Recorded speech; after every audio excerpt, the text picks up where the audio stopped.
তাআলার নবী হযরতে নূহ আলাইহিস সালাতু ওয়াস সালামকে আল্লাহ তাআলা কখন এই দুনিয়ার জমিনের ভিতরে প্রেরণ করলেন শুনুন। এই দুনিয়ার জমিনের ভিতরে যখন শিরক আর কুফরিতে নিমজ্জিত হয়ে গেল, সমস্ত মানুষগুলো যখন শিরকের ভিতরে ডুবে পড়েছে, আল্লাহ তাআলা ওই মুহূর্তে তার নবী হযরতে নূহ আলাইহিস সালাতু ওয়াস সালামকে এই দুনিয়ার জমিনের ভিতরে প্রেরণ করেছে। শিরকটা সর্বপ্রথম নূহ আলাইহিস সালাতু ওয়াস সালামের জামানা থেকে তৈরি হয়েছে। এর আগে কখনো শিরিক তৈরি হয়নি। শিরিকের প্রচলন নূহ আলাইহিস সালামের জামানা থেকে তৈরি হয়েছে। কেমন ভাবে শিরিক শুরু হলো শুনেন। নূহ আলাইহিস সালাতু ওয়াস সালামের জামানায় তিনি আসার আগে 5 জন বুজুর্গ ব্যক্তি ছিলেন, তিনি আল্লাহর ওলি ছিলেন।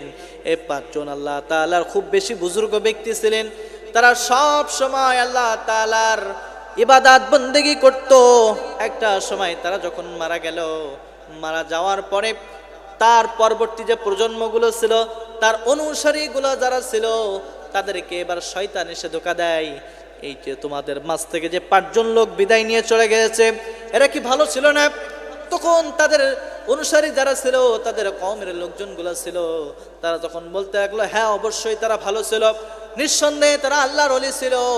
তখন শয়তান তাদেরকে বলতে লাগলো, শোনো, যেহেতু তারা ভালো মানুষ ছিল, তারা বেশ কয়েক বছর হলো দুনিয়া থেকে চলে গিয়েছে, আরো যদি কয়েক বছর চলে যায়, একটা সময় তোমরা তো তাদেরকে ভুলে যাবা, তাদের জেহেন থেকে তোমরা, তাদের ভিতর থেকে তোমাদের যে চেহারাগুলো আছে সেগুলো তো সব কিছু মুছে যাবে।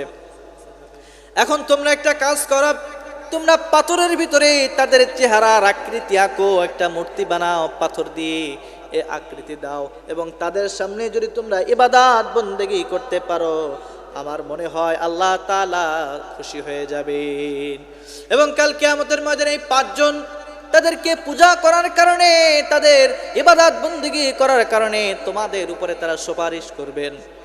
এটা যখন শয়তান তাদেরকে ধোঁকা দিয়েছে, তারা বলল, হ্যাঁ খুব সুন্দর প্রস্তাব দিয়েছে, তো সুতরাং আমরাও এই কাজ করি।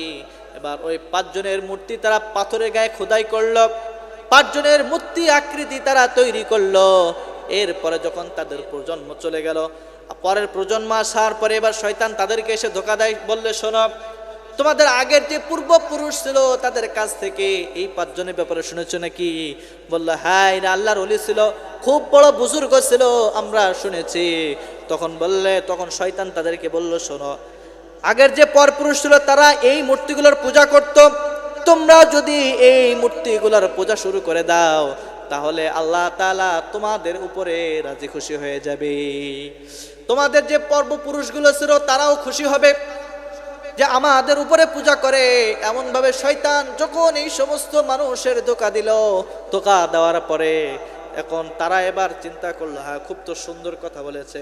তারা এবার মূর্তি তৈরি করলো, তাদের মূর্তি তৈরি করে এবার শিরকি কাজের ভিতরে তারা নিমজ্জিত হয়ে গেল। এমন যখন গোটা পৃথিবীর ভিতরে শিরকের ভিতরে নিমজ্জিত হয়ে গেল, তখন আল্লাহ তাআলা হযরতে নূহ আলাইহিস সালাতু ওয়াস সালামকে এই দুনিয়ার জমিনের ভিতরে পাঠালেন। নূহ আলাইহিস সালাতু ওয়াস সালাম যখন আসলেন, আসার পরে তারা মানুষদেরকে নূহ আলাইহিস সালাম কি বলেছিলেন শুনেন।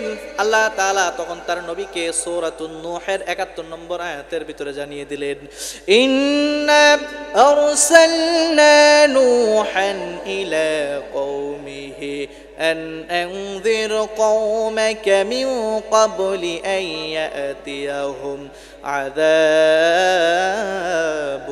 আলীম। আল্লাহ তাআলা বললেন, নিশ্চয় আমি নূহকে তার সম্প্রদায়ের কাছে পাঠালাম যেন তিনি তার সম্প্রদায়ের লোকদেরকে আযাবের ভয়াবহতা, কঠিন যে আযাব রয়েছে, এই আযাবের ব্যাপারে তাদেরকে সতর্ক করতে পারে। এই জন্য আমি নূহ আলাইহিস সালাতু ওয়াস সালামকে পাঠালাম। পাঠানোর পরে তিনি এবার তাদেরকে কি বললেন শুনেন। ক্বালা ইয়া কওমি ইন্নী লাকুম নাযীরুম মুবিন আন ই'বুদুল্লাহা ওয়াত্তাকুহু ওয়া আতিউন। তখন নূহ আলাইহিস সালাম আসার পরে বললেন, হে আমার সম্প্রদায়ের লোকেরা শোনো, আমি তোমাদের জন্য আল্লাহর পক্ষ থেকে একটা সতর্ক বাণী হিসেবে প্রেরিত হয়েছি। তোমরা যে গুনাহগুলো করতেছো, তোমরা যে পূজাগুলো করতেছো, আল্লাহ তাআলার সাথে শিরক করতেছো, তোমরা এই পূজা অর্চনাগুলো ছেড়ে দাও এবং এই গুনাহ থেকে ফিরে এসে আমাকে নবী হিসেবে তোমরা মেনে নাও এবং এক আল্লাহ তাআলার ইবাদত বন্দেগী তোমরা শুরু করো। এমনভাবে তাদেরকে যখন দাওয়াত দিল, দাওয়াত দেওয়ার পরে তারা দাওয়াত তো মানল না, আর নূহ আলাইহিস সালাতু ওয়াস সালামের উপরে 5টা আপত্তিকর কথা তারা বলল। কয়টা? 5টা আপত্তিকর কথা বলল। তারা সর্বপ্রথম তাকে বলল, শোনো, যদি আল্লাহ তাআলা নবী হিসাবে প্রেরণ করবেন তাহলে আমাদের ভিতর থেকে একটা মানুষকেই কেন প্রেরণ করলেন? আল্লাহ তাআলা তো কোনো ফেরেশতাদেরকে এই জায়গায় পাঠাতে পারতেন। হয়তো তারা মনে করতো যে নবী হিসাবে যারা আসবেন তারা হবেন আল্লাহ তাআলার একজন ফেরেশতা, কোনো মানুষ আসবে না। এরপরে তারা 2 নম্বর যে আপত্তি করলেন, 2 নম্বর আপত্তি হলো, হে নূহ, তোমার যে অনুসারীগুলো আছে সেই অনুসারীগুলা, তোমরা যে অনুসারীগুলো তোমার অনুসরণ করে তারা তো একদম নিচু জাতের, তারা তো গরিব, তাদের মাথার ব্রেন কম, তারা তো বুদ্ধিমত্তাহীন, এমন মানুষ তোমার অনুসরণ করে। আমাদের সমাজের ভিতরে সম্ভ্রান্তশালী যাদের জ্ঞান বুদ্ধি আছে এরকম মানুষ তো তোমার কেউ অনুসরণ করে না। 3 নম্বরে বললেন, শোনো, তোমার যারা অনুসরণ করে তারা তো নিছক গরিব, সম্পত্তিশীল এমন কোন মানুষ তোমার অনুসরণ করে না। 4 নম্বরে, তোমার যারা অনুসরণ করে, তুমি যে দাওয়াতটা আমাদের কাছে দিচ্ছ এটা তো আমাদের বাপ দাদার বিরোধী হয়ে গেল। আমাদের বাপ দাদারা যেই কাজগুলো করেছে সেই কাজের বিরোধী তো হয়ে যাচ্ছে। এরপরে বললেন, তুমি আমাদের কাছে দাওয়াত দিচ্ছ। 5 নম্বর যে আপত্তিকর বিষয় সেটা হলো, তুমি হয়তো কৌশল করে আমাদের ক্ষমতাটা দখল করতে চাচ্ছ, তুমি হয়তো ক্ষমতার মসনদে বসতে চাচ্ছ, এই জন্য তুমি হয়তো এমন ভাবে কথা বলতেছ। এমন ভাবে যখন 5টা আপত্তিকর কথা বললেন, প্রথমে কি বললেন? আল্লাহ তারা চিন্তা করে যে দুনিয়ায় যে নবীগুলো আসবে এই নবীগুলো হয়তো কোনো মানুষ হবে না, এই নবীগুলো হবে হয়তো কোনো ফেরেশতা। এরপরে তারা মনে করত যে তোমার সাথে যে মানুষগুলা মিশবে তারা হয়তো উঁচু জাতের হবে, নিচু জাতের কোনো মানুষ মিশবে না। 3 নম্বরে, যে মানুষগুলো তোমার সাথে মিশবে তারা হয়তো সম্পদশালী হবে। 4 নম্বরে, তারা বলতেছে তোমার কথার বিরোধিতা আমরা কেন করব না, কারণ তুমি যে কথাগুলো বলতেছো সেটা তো আমাদের বাপ দাদার বিরোধী হয়ে গেল। 5 নম্বর আপত্তিকর যে প্রশ্নটা ছিল সেটা হলো যে তুমি হয়তো আমাদের কৌশলে আমাদের ক্ষমতার মসনদে বসতে চাচ্ছ। তখন এই যে 5টা আপত্তিকর প্রশ্ন করলেন, আল্লাহ তাআলা এই 5টা আপত্তিকর প্রশ্নের জবাব প্রত্যেকটা তার নবীকে জানিয়ে দিলেন। 1 নম্বর যে আপত্তিকর প্রশ্ন ছিল যে আল্লাহ হয়তো ফেরেশতা পাঠাবেন, নবী হিসাবে কোনো মানুষকে পাঠাবেন না, তার জবাব আল্লাহ তাআলা দিলেন। আল্লাহ তাআলা বললেন, তখন তার নবীকে যখন জানিয়ে দিলেন, জানিয়ে দেওয়ার পরে তিনি এবার ওই সমস্ত সম্প্রদায়ের কাছে যে বললেন, শোনো, আল্লাহ তাআলা আমাকে যে রহমত দিয়েছেন, আমাকে যে রহমত দেওয়ার পর আমাকে পছন্দ করেছেন, এরপরে তোমাদের মাঝে যে আমাকে দিয়েছেন এই নবী হিসাবে তোমরা কি আমাকে স্বীকৃতি দাও না? তোমরা কি নবী হিসাবে আমাকে মানো না? এরপরে 2 নম্বর আপত্তিকর যে জবাব ছিল, 2 নম্বর প্রশ্নের জবাব তিনি দিয়ে দিলেন। আল্লাহ তাআলা বললেন, শোনো, তোমরা বলতেছো যে গরিব মানুষ যারা, সমাজের নিচু স্তরের মানুষ যারা, তারা আমার অনুসরণ করতেছে, তারা আমার কাছে আসতেছে। সুতরাং যদি সমাজের নিচু স্তরের মানুষগুলো আমার কাছে আসে, আমি কি তাদেরকে তাড়িয়ে দেব নাকি? তাদেরকে আমি বের করে দেব নাকি? আমি তো তাদেরকে কখনো বের করতে পারি না। 3 নম্বর, আর যদি আমি তাদেরকে বের করে দেই তাহলে আল্লাহ তাআলা আমাকে তো পাকড়াও করবেন, আমাকে তো কঠিন আযাবের ভিতরে দিয়ে দিবেন। 3 নম্বরে যে প্রশ্নটা ছিল, তাদের আপত্তি ছিল যে সম্পদশালী ব্যক্তি ছাড়া, সম্পদশালী কোনো ব্যক্তি তো তোমার কাছে আসে না, সব সময় তো তোমার কাছে নিচু জাতের মানুষগুলো আসে, তাদের তো কোনো সম্পদ নাই, এমন মানুষ তোমার কাছে আসে। আল্লাহ তাআলা এই 3 নম্বর প্রশ্নের জবাবও জানিয়ে দিলেন। তিনি বললেন, শোনো উত্তম, আল্লাহ তাআলা আমার কাছে যে মানুষগুলো আছে, এই মানুষগুলো হয়তো সম্পদশালী না, এই মানুষগুলো হয়তো দুনিয়ার জমিনের ভিতরে প্রভাব বিস্তার করতে পারে নাই, কিন্তু তারা ঈমান আনার কারণে আল্লাহ তাআলা তাদেরকে উত্তম প্রতিদান দান করবেন। শুধুমাত্র তাই নয়, কাল কিয়ামতের ময়দানে তাদেরকে আখিরাতে মায়েশায় তাদেরকে জান্নাত দান করবেন এবং তাদেরকে উত্তম ফয়সালা করবেন। সুবহানাল্লাহ। এরপরে 4 নম্বর যে আপত্তিকর প্রশ্ন ছিল যে এটা তো আমাদের বাপ দাদার বিরোধী, তুমি যে কথা বলতেছ এটা তো আমাদের বাপ দাদারা এমন ভাবে বলে নাই, তুমি কেন এই কথাগুলো আমাদের সাথে বলতেছ? তখন এবার নূহ আলাইহিস সালাতু ওয়াস সালাম এই 4 নম্বর প্রশ্নের জবাব এমন ভাবে দিলেন। তখন বললেন, শোনো, আমরা তো পথভ্রষ্ট নই, আল্লাহ তাআলা আমাদেরকে পাঠিয়েছে, আমরা রবের পক্ষ থেকে যেই বাণী পেয়েছি সেই বাণী আমি তোমাদের মাঝে পৌঁছাচ্ছি। সুতরাং বাপদাদার যে দায়িত্ব তোমরা পালন করতেছো, বাপদাদার যে কাজগুলো তোমরা করতেছো এগুলো ছাড়ো, আমি রবের পক্ষ থেকে ওহী নিয়ে এসেছি, রবের পক্ষ থেকে আমি নবী হিসেবে প্রেরিত হয়েছি, সুতরাং তোমরা আমার অনুসরণ করো। 5 নম্বর যে আপত্তিকর প্রশ্ন ছিল যে তুমি হয়তো কৌশলে আমাদের চেয়ারে বসতে যাচ্ছ, ক্ষমতার মসনদে বসতে যাচ্ছ। 5 নম্বর আপত্তিকর প্রশ্নের জবাব তিনি দিয়ে দিলেন। তিনি বললেন, শোনো, আমি যে দাওয়াতগুলো তোমাদের দিচ্ছি এই দাওয়াতটা ক্ষমতার নেতৃত্বের জন্য দিচ্ছি না, কোনো বিনিময় পাওয়ার জন্য আমি দিচ্ছি না, আমি শুধুমাত্র আল্লাহ তাআলার পক্ষ থেকে ওহী নিযুক্ত হয়েছি বলে তোমাদেরকে দিচ্ছি। আমি দুনিয়ার কোনো বাহবা পাওয়ার জন্য দেই না, দুনিয়ার কোনো সম্পদ পাওয়ার জন্য দেই না, দুনিয়ার কোনো লোভ লালসার জন্য আমি এটা দিচ্ছি না, শুধুমাত্র আল্লাহ তাআলা আমাকে হুকুম দিয়েছে বলে আমি এই দাওয়াতগুলো দিচ্ছি। সুতরাং তোমরা এখনো সময় আছে, তোমরা মূর্তি পূজা বাদ দাও এবং আমার অনুসারী হয়ে যাও, আল্লাহ তাআলার ইবাদত বন্দেগী তোমরা করো। এমন ভাবে যখন দাওয়াত দিলেন, দাওয়াত দেওয়ার পরে তারা কখনো ভাবেই এটা মানলেন না। তারা বারবার তাদেরকে বলতে লাগলেন, নো, তুমি যদি এই দাওয়াত দেওয়া বন্ধ না করো। একটা পর্যায়ে তাদের বলতে বাধ্য হলো, তারা যদি তুমি এই দাওয়াত বন্ধ না করো, এই দেখতেছ পাথর, এই পাথর মেরে তোমার মাথাটাকে আমরা চূর্ণ বিচূর্ণ করে দিব, তোমাদের মাথাটাকে আমরা রাখবো না, তুমি এখনো সময় আছে, তোমার দাওয়াত তুমি বন্ধ করে দাও। নূহ আলাইহিস সালাতু ওয়াস সালাম নাছর বান্দা, তিনি দাওয়াত দিতেই আছেন, রাতের বেলায় দেয়, দিনের বেলায় দেয়, কখনো কখনো গোপনে দেয়, কখনো কখনো প্রকাশ্যে দেয়। এমন ভাবে দাওয়াত দিতে দিতে দিতে দিতে এক প্রজন্মের পর আরেক প্রজন্ম, এক পুরুষের পর আরেক পুরুষ, এভাবে দাওয়াত দিতে দিতে তিনি 1 নয় 2 নয় 950 বছর তিনি দ্বীনের দাওয়াত দিয়ে গেছেন।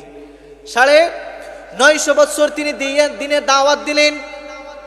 এত দাওয়াত দেওয়ার পরে তিনি কখনো ক্লান্ত হলেন না, তিনি সব সময়ের জন্য আল্লাহ তাআলার হুকুমের যেটা সেটা পালন করেই যাচ্ছেন, তিনি ক্লান্ত হচ্ছেন না। এবার একটা পর্যায়ে তিনি এবার ক্লান্ত হয়ে গেলেন। ক্লান্ত হয়ে তিনি আল্লাহ তাআলার কাছে বললেন, আল্লাহ, অনেক তো দাওয়াত দিলাম, আমার এই অবহেলিত কওম এরা আমার কোনো কথাই কিন্তু শুনছে না, তারা আমার কোনো কথাই শুনে না, সুতরাং তোমার যা ইচ্ছা তুমি তাই করো, আমি আমার এই কওমের বিরুদ্ধে আমি বদদোয়া করতেছি, আমার এই কওমকে তুমি ধ্বংস করে দাও, আমার এই কওমকে রাখার কোনো দরকার নেই, যেহেতু কওম আমার কোনো কথা শুনে না। তিনি টানা 950 বছর দাওয়াত দিয়েছেন। একটু চিন্তা করে দেখেন, 950 বছর দাওয়াত দিয়েছে, কতটা ধৈর্য হলে মানায়। 950 বছর দাওয়াত দিয়েছে। এরপরে আল্লাহ তাআলার কাছে যখন এই দোয়া করলেন, দোয়া করার পরে বললেন, নূহ, শোনো, আমি অবশ্যই অবশ্যই তোমার এই দোয়াটা আমি কবুল করে নিলাম। তুমি সর্বশেষ মানুষদেরকে তুমি এবার সতর্ক করে দাও, আর তুমি অপেক্ষা করো এই আযাব আসার জন্য। তিনি এবার সমস্ত মানুষদেরকে সতর্ক করে দিলেন, বললেন, শোনো, যেহেতু তোমরা আমার কথা শুনলে না, জেনে রাখো আল্লাহ তাআলা আছেন, অবশ্যই তোমাদেরকে এর জন্য শাস্তি দিবেন। সুতরাং এখনো সময় আছে, যারা আমার অনুসারী হয়ে যাবা তাদেরকে আল্লাহ তাআলা বাঁচিয়ে দিবেন। এরপরে যখন তারা এইভাবে বলল, এবার তারা নূহ আলাইহিস সালাতু ওয়াস সালামকে ঠাট্টা উপহাস করতে লাগলো। তারা বলতে লাগলো যে কবে তোমার গজব আসবে, আযাব আসবে আমরা দেখব। এবার আল্লাহ তাআলা বললেন, নূহ শোনো, যেহেতু আযাব অতি সন্নিকটে আসবে, তুমি একটা কাজ করো, তুমি এবার নৌকা একটা বানাও, বিরাট একটা নৌকা তুমি তৈরি করা শুরু করে দাও। এবার আল্লাহ তাআলার কাছে বললেন, আল্লাহ আমি তো নৌকা কিভাবে বানাতে হয় আমি তো জানি না।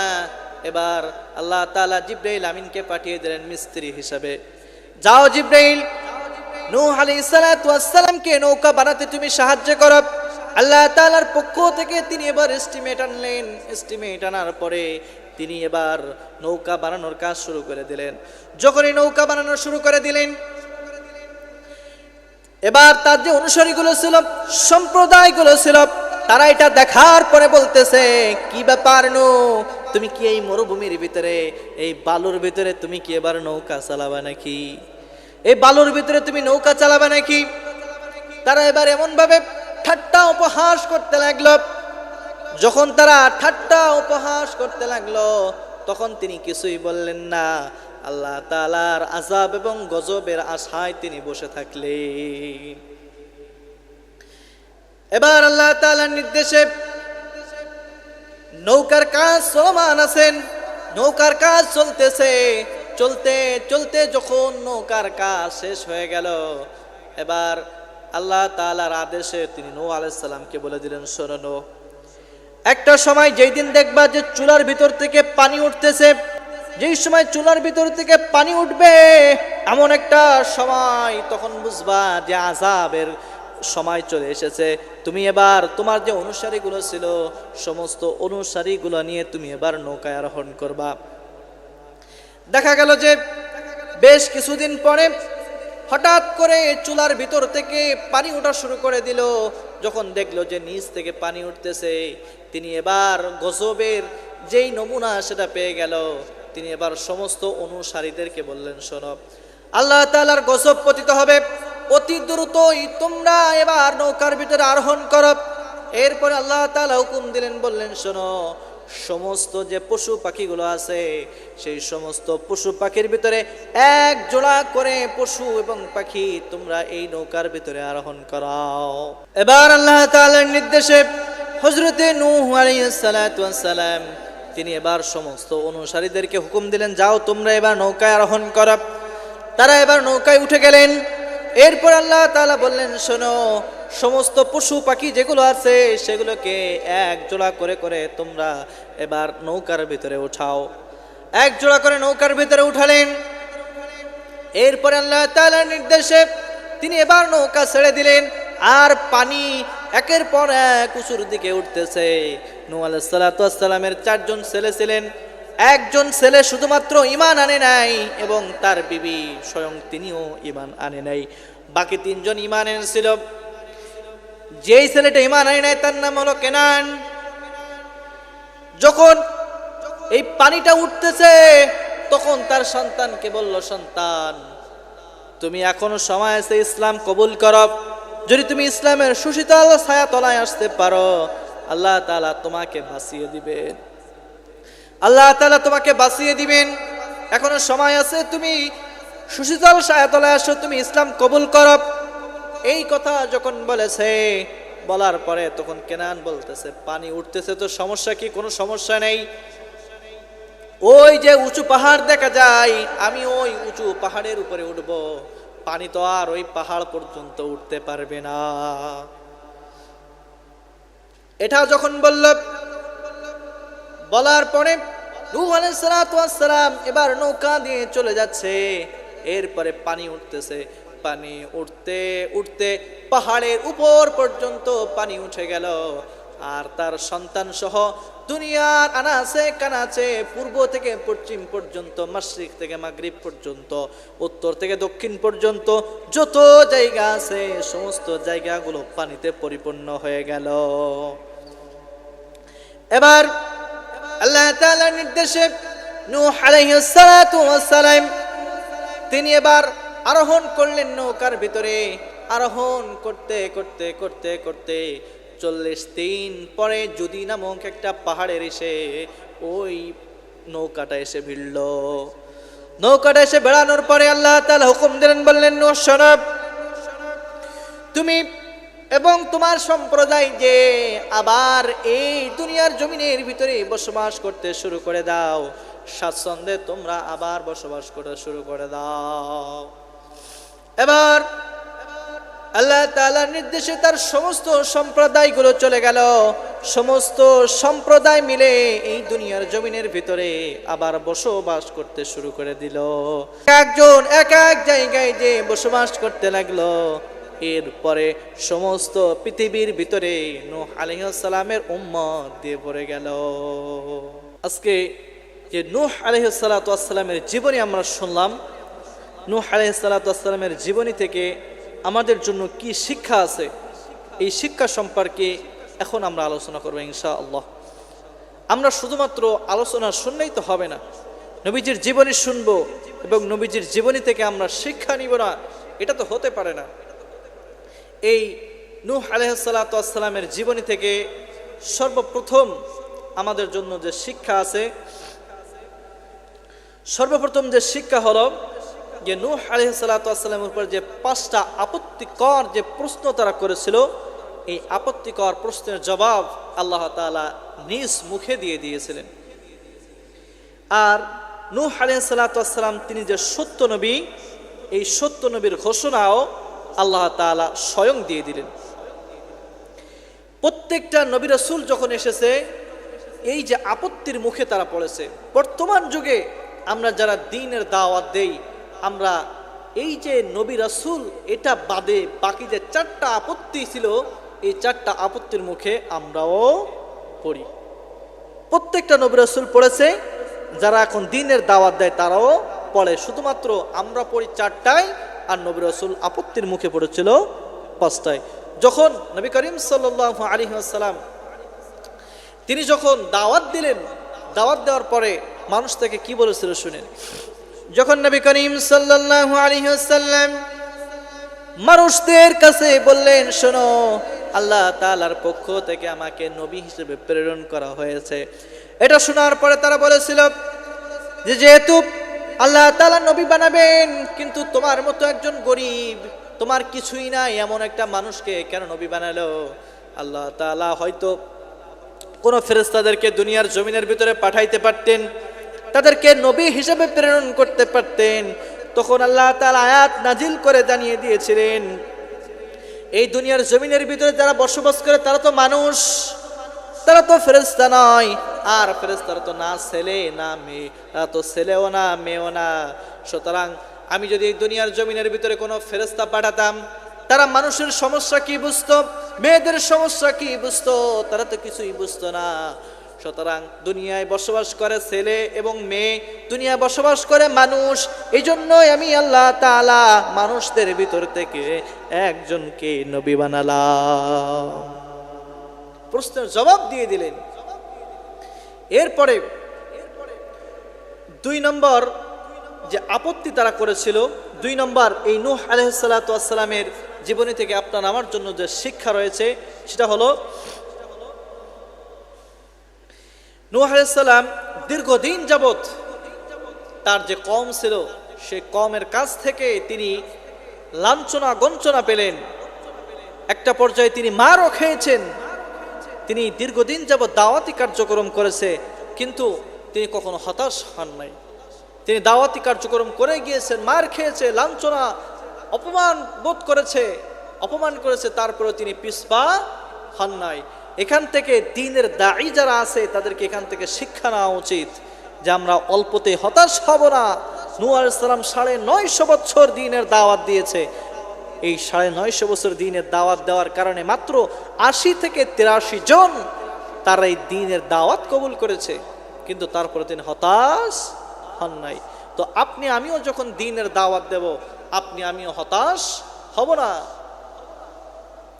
এরপরে নূহ আলাইহিস সালাতু ওয়াস সালামের জীবনী থেকে আপনার আমার জন্য 3 নম্বর শিক্ষা হলো, নবী পরিবারের সদস্য হওয়ার সত্ত্বেও তার ছেলে এবং তার স্ত্রী কিন্তু ঈমান আনেন নাই। তখন আল্লাহ তাআলার কাছে নূহ আলাইহিস সালাতু ওয়াস সালাম বলেছেন, আল্লাহ হাত উঠায় দোয়া করতেছিল যে আল্লাহ আমার ছেলেটাকে কি আমার নৌকার ভিতরে নিয়ে যাওয়া যায় না?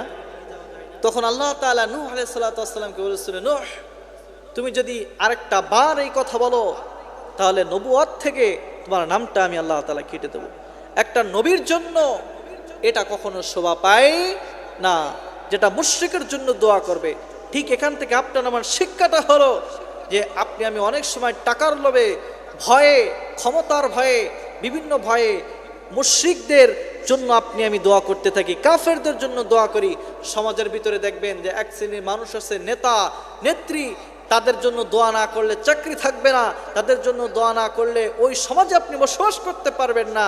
এরকম ভাই ওই সমস্ত মুশরিকদের জন্য যাদের ঈমান নাই, এই সমস্ত মানুষের জন্য আপনি দোয়া করেন। কিন্তু এখান থেকে আপনার আমার শিক্ষা হলো যে আল্লাহ তাআলা যদি আপনি মুশরিকের জন্য দোয়া করেন, আল্লাহ সেই দোয়া আপনার জন্য কবুল করবে না। দেখেন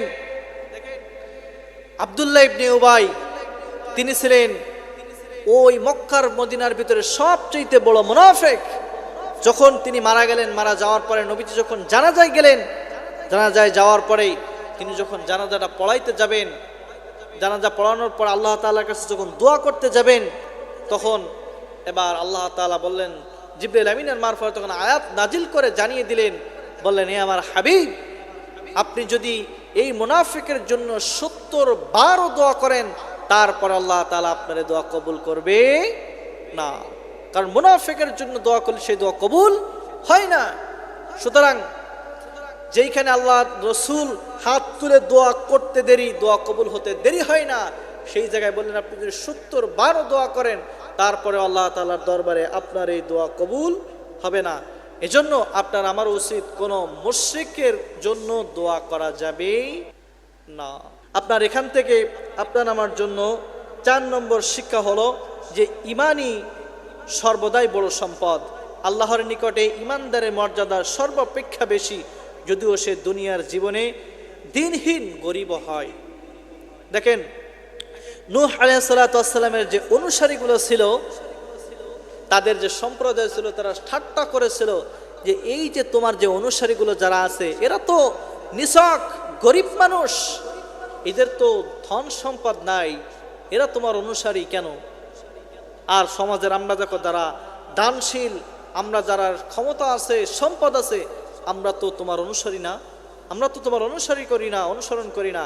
এখান থেকে আপনার আমার শিক্ষা হলো যে দুনিয়ার যে সম্পদ রয়েছে, এই সম্পদই আসল না, আখিরাতেই যে সম্পদটা পাওয়া যাবে এটাই হলো আসল সম্পদ। দুনিয়াটাকে তুচ্ছ মনে করে, আখিরাতটাকে বড় মনে করে, সেই অনুযায়ী আপনার আমার আমল করতে হবে, সেই অনুযায়ী আপনার আমার কাজ করাই হলো প্রকৃত একজন মুমিনের দায়িত্ব, ঠিক কিনা? এখান থেকে নূহ আলাইহিস সালাতু ওয়াস সালামের জীবনী থেকে আপনার আমার জন্য 5 নম্বর শিক্ষা হলো যে ঈমানহীন সমাজ নেতা ও ধনী লোকদের খুশি করার জন্য ঈমানদার গরিবকে দূরে ঠেলে দেওয়া যাবে না।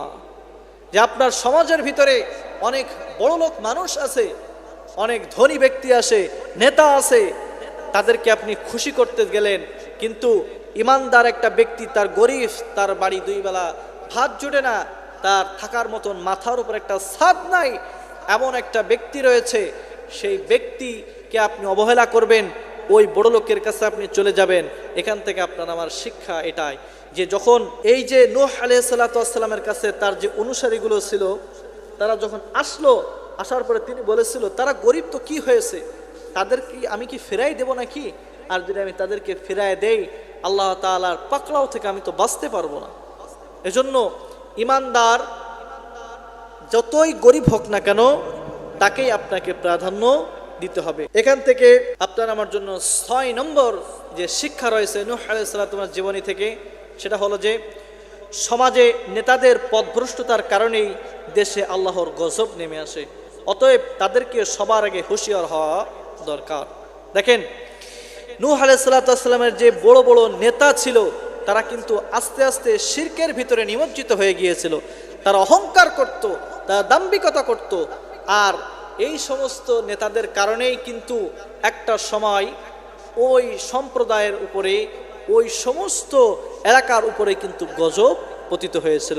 এজন্য সমাজের ভিতরে যেই সমস্ত নেতাগুলো আছে, তাদেরকেও উচিত তারা এভাবে সতর্ক হয়ে যাওয়া, এই নূহ আলাইহিস সালামের জীবনী থেকে তাদেরকে শিক্ষা নেওয়া যে ক্ষমতা থাকলেই মানুষকে কিছু বলা যাবে না। এরপরে নূহ আলাইহিস সালামের জীবনী থেকে আপনার আমার 8 নম্বর যে শিক্ষা রয়েছে, সেটা হলো যে বিপদ থেকে মুক্তি পাওয়ার জন্য আল্লাহর নিকটে প্রার্থনা করার সাথে সাথে সাধ্যমতো বাস্তব প্রচেষ্টা চালাতে হয়। যেমন নূহ আলাইহিস সালাম প্রথম আল্লাহর নিকটে সাহায্য প্রার্থনা করলো, এরপর আল্লাহ তাআলার গজব থেকে বাঁচার জন্য তিনি কিন্তু নৌকা তৈরি করলেন, এবং সে নৌকা আরোহণ করার কারণেই তার কিন্তু জীবন বেঁচে গেল।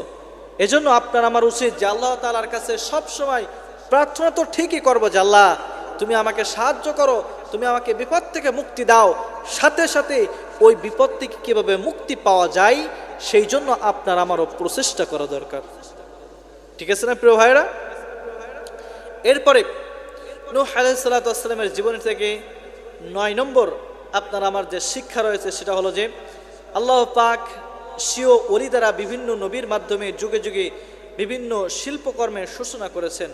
যেমন আদম আলাইহিস সালামের মাধ্যমে কৃষিকর্ম এবং চাষার যে প্রচলন আছে এটা শুরু করলেন। এরপর নূহ আলাইহিস সালামের মাধ্যমে জাহাজ শিল্পের সূচনা তিনি তৈরি করে দিলেন। যুগে যুগে প্রত্যেকটা নবী রাসূল, এক একটা নবী রাসূলের কাজ ছিল এক এক রকম। নূহ আলাইহিস সালামের জীবনী থেকে চাষাবাদ কিভাবে করা যায়, কিভাবে ফল ফলাদি ফলানো যায়, এটা সম্পর্কে আমরা জানতে পেরেছি। নূহ আলাইহিস সালাম তিনি এবার এই যে আজকের বাণিজ্য, আজকে আমাদের দেশের থেকে বিভিন্ন জিনিস তারা থেকে এক দেশ থেকে আরেক দেশে জাহাজের মারফতে নিয়ে যায়, কোটি কোটি মিলিয়ন টাকা সেটা তার মাধ্যমে আমরা আমাদের বাংলাদেশে আয় করি। যদি এই নূহ আলাইহিস সালাম এই জাহাজ তৈরি না করতেন, আজকের মানুষ জানতোই না যে জাহাজ নামে কোনো বস্তু থাকে, নৌকা নামে কোনো বস্তু আছে। সেখান থেকে আইডিয়া নিয়ে, ধারণা নিয়ে আস্তে আস্তে মানুষগুলা এই জাহাজ এবং স্টিমার, নৌকা এগুলো তৈরি করার একটা জ্ঞান পেয়েছে।